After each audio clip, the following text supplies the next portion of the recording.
I'm Max Sterling, welcome to LarpMix. For a while now I've wanted to do a video on foraging for wild edible plants, and it's a subject that's difficult because there's a lot of stuff out there you can eat that will make you sick or maybe even kill you. So I'm going to go ahead and just say this right up front. If you don't feel comfortable foraging for wild plants, if you're uncertain how to identify them, if you're colorblind, you have a weak sense of smell, or something else would prevent you from being able to properly identify plants, I would suggest to not do this, and certainly not do it on your own. This video is really just for entertainment and informational purposes only. If you decide to research this beyond this video and you want to give it a try, then I would encourage that, but just make certain that you've done your homework and you know exactly what you're pulling out of the ground before you put it on your plate.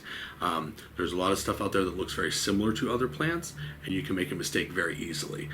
It's for that reason that I personally don't mess with any sort of mushrooms when I'm out there, because I don't know, I'm not confident enough in my ability to identify them, because it's not something I've researched well enough. So I never touch any sort of fungus when I'm in the woods. But there are certain plants, blackberries, apples on apple trees. There are some things that are very easy to identify. And one of those plants that I believe is easy to identify is wild garlic or crow garlic. There's a lot of different names for this. Some people call it wild onions, even though it's not an onion. But there's a lot of different names for this plant, but I feel as though, personally, it's relatively easy to identify, and it's everywhere. If you're in the eastern U.S., you probably have it in your yard, but no matter where you're playing a game, in most places you probably have seen this before. So if you play in fields or on old farms, if you play in a park or an old estate or castle, there's probably some wild garlic growing somewhere. In the U.S., it's considered an invasive species, so I mean, we can sort of just have at it. But before you do any sort of foraging, you should really check your local laws and make sure that you're not breaking any laws by foraging for stuff. And then also, of course, make sure you know what you're picking. If you don't feel comfortable, then don't do it. Watching this video or trying anything in it is completely at your risk. Like I said, don't make a mistake. The wild garlic we're going to go look at, there are two plants that look very similar. I believe Queen Anne's lace and death camas, I believe, are the two plants that look very similar. If you put them all side by side and looked at them, they're actually not that similar. But in the heat of the moment, when you're out in the field just gathering, it's very easy to probably grab the wrong thing if you don't know exactly what you're looking for. Also, sometimes if you're just grabbing bundles of things, you might grab something in that bundle that you weren't expecting. So you want to make sure you go through each individual piece and check it out before you just go throwing stuff into a pot. But enough about the disclaimers. I'm making this video because I just feel like foraging while you're at a LARP event just connects you further to the earth, further immerses you.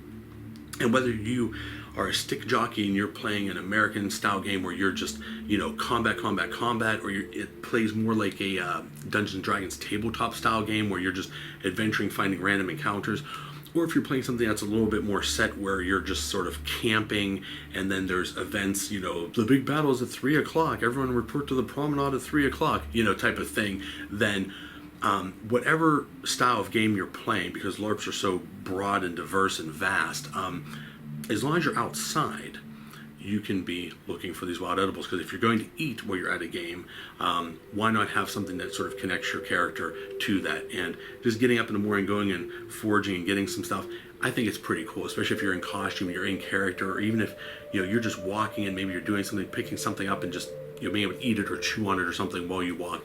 I think is a pretty cool, albeit small addition to overall LARPing. But make sure you know what you're doing. That's the warning. Make sure you know what you're doing. So let's go out inside and look at this wild garlic real quick, and I think we can have some fun with it. So we're walking down through the yard here, and to be honest with you, we've probably already passed some crow's garlic. The problem is that since I haven't mowed, it's sort of intermixed with other things now, so it's a little bit harder to spot or identify. If you get to this in the early spring, it will actually look as just like little tufts of grass coming up through your lawn, darker colored usually, and it's very easy to spot, very easy to identify. In fact, if you've mowed your lawn and you've ever sort of smelled onion or garlic after you've mowed, you've ran over a bunch of it. That's how sort of smelly this stuff is. I'm going to cut some pieces here and show you that the inside is hollow. It actually looks like chives, kind of. Some people call them chives. Like I said, there's many names for this stuff, but if you actually look at it here, you can see it's a hollow leaf, and if you smell it, it smells just like garlic or onions. I mean, if you have a very sensitive sense of smell, you can probably distinguish the two. For me, it smells garlicky or oniony, or a combination of both, which is what, you know, makes it nice if you like those flavors. So give it a good smell. Make sure it's what you're looking for. Hollow leaf, sometimes a little bit curled on top, and it's going to smell just like onion or garlic. From there, you can start harvesting as much or as little as you want. I'm not going to grab that much today because I'm just making this video to sort of show you what you can do with it, but I'm going to grab enough for the video. Be sure not to grab anything else mixed in with it. So here we have it, back on my porch. What I'm going to do here is I'm just going to trim off sort of the nasty bits here. So anything that's dead, any place where it looks like flowers are poking through, anything closer to the bottom, I'm going to go ahead and just cut all that off. Now, it should be noted that these also have a bulb on the bottom, just like a little sort of like, you know, onion or a little garlic clove on the bottom of these. And you can dig up the root and you can eat that as well.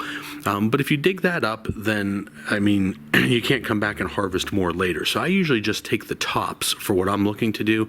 And plus, I find that digging in the clay where I'm at, it's very hard to get them out and without damaging them. And also, it's very messy to have to clean them. If you cut the tops off, you can rinse these off and be good to go. I have a spring right behind here that comes out of the ground just several feet from me. If you're at a LARP and you have a known clean water source that you've tested, you could probably just rinse these right off in the spring, as long as, you know, no one's dog is playing upstream or taking a bath, or, you know, someone's not relieving themselves, you know, upstream from you. Then go ahead and just rinse them off right in the spring water. You know, that's awesome. If not, you know, take them up to the kitchen, rinse them off, whatever you need to do. But once they're clean and clipped and the size that you want, the next step is to actually dry them out. So what I'm doing is I'm going to make sort of just like a seasoning out of these. We're going to grind them up and we're going to put them in a shaker and use it just like you would pepper or something out of a shaker jar. So you can take these as they are. You can cut them into small pieces, dice them up, use them like chives or something else, and just throw them wherever. I'm, however, going to dry them out. Now, if you have a dehydrator, that would be ideal. You can dehydrate these things, get all the moisture out of them. If you don't, you can put them on a grill on a real low setting, or you can put them in your oven at a very low setting. I'm going to put them in my oven at around 200 degrees Fahrenheit, just to dry them out and leave them in there for a while. I don't know what a while is. You have to keep an eye on them. It could be 30 minutes, could be an hour. It depends on the temperature you use and how dry these things are to begin with. When you saw me cutting these, I don't know if you could tell, but they were just full of moisture. It's been raining like crazy here. This is the first nice day I've had in a long time, so these things are just full of moisture. So they might take a while to dry out. But yeah, I just put them on a pan. You can dry them in the sun. If you're at a game where you don't have a grill or a fire or something, you can just leave them sit in the sun, like on a piece of metal, you know, on your breastplate or something. Just leave them sit in the sun to dry out. Whatever you want to do. You could also just pick these things up and chew on them if you want, but your breath is going to be pretty gnarly if you're chewing on these things. So just some fun things to keep in mind.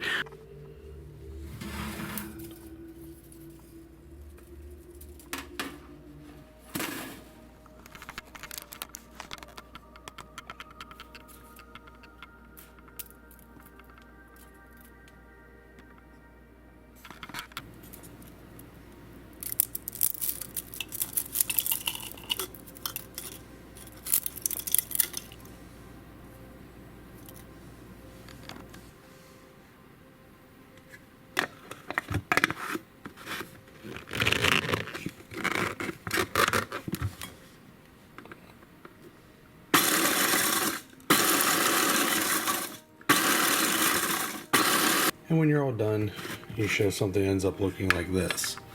So it's still not finely chopped, and in fact, I would recommend mashing this up, you know, and grinding it up in whatever way you see fit, whether it be period appropriate or not.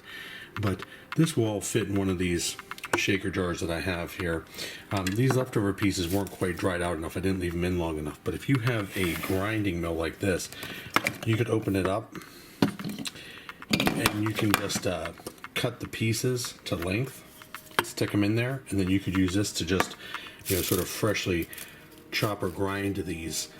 So whether you're using a mill or if you're grinding them up and throwing them in a jar like this, garlic powder, you can go ahead and do that. But yeah, let me go ahead and transfer these into this jar here and show you the final product. And pretty much here's what you got. So that was enough to give us this much of a jar. I'll put the top back on, but you can leave this off, whatever you want to do. And if you use a jar like this, you can just, you know, obviously put the lid back on and keep it fresh. I have no idea how long this stuff keeps. If it's sufficiently dried out, I mean, I'm sure it would keep for a long time.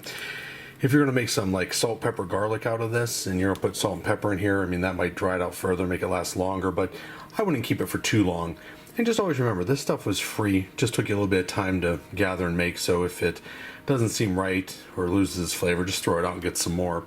If you're using a mill, like I said, you have something like this where it's clear and it's real easy to see sort of, you know, what you're putting into it, you can cut these pieces, you know, and just sort of load them up in there, you know, almost like a revolver, and then you can cut them off at the top and you can freshly grind them then if you have a grinding mill. I think this is a lot easier to take to a game, or if you're at a game. If you have something that's a little bit more period appropriate or looks cooler than these store-bought jars, I would suggest using that.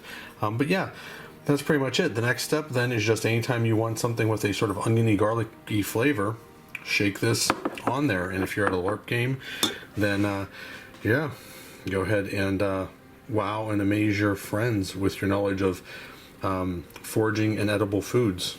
So it's actually you know, pretty mild tasting. It's a little bit different than stuff you might have tasted before, so it's not exactly a garlic flavor, but I'd suggest definitely checking it out. And you know, of course, until next time, adventure on.